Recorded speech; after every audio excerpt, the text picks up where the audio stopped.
Well, the State Fair is disputing a report that it lost $3.3 million in the last fiscal year, which ended last June. Now, the numbers come from a yearly audit. The fair's general manager says they did lose money in 2013, but nothing near $3 million. KRDO News Channel 13, Scott Harrison is live at the State Fairgrounds, clearing up the fair's financial status. Scott? Well, guys, the fair's general manager, Chris Wiseman, talked about that audit from 2013 today.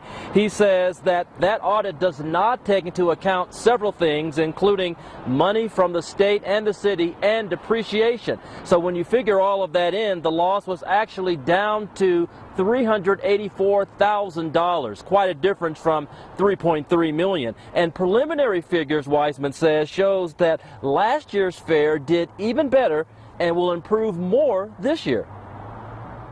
The State Fair's general manager says the controversial cashless system used in 2013, expensive to operate and unpopular with ticket buyers, contributed to the fair losing money that year. But the loss was maybe a tenth of the $3.3 million figure reported this week. It's hard to discuss the accounting thing because I've been dealing with it for 18 years and really had to sit down with a former board member who had an extensive accounting background, Vince Vigil, to understand the audit. The State Fair's general manager says the costs associated with this event are tied less to the event itself and more to the year-round expense of maintaining the fairgrounds.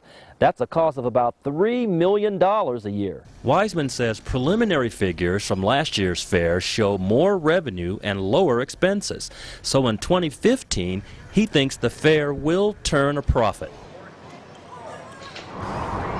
And there's more financial help coming for the fairgrounds, I should say, from the state. The state legislature will give the fair an extra $950,000 to pay the bills here, and that includes the cost of operating 4-H and Future Farmers of America programs that are very expensive for the fair to maintain. We'll keep you updated on the situation. Live at the State Fairgrounds in Pueblo tonight, Scott Harrison, KRDO News Channel 13.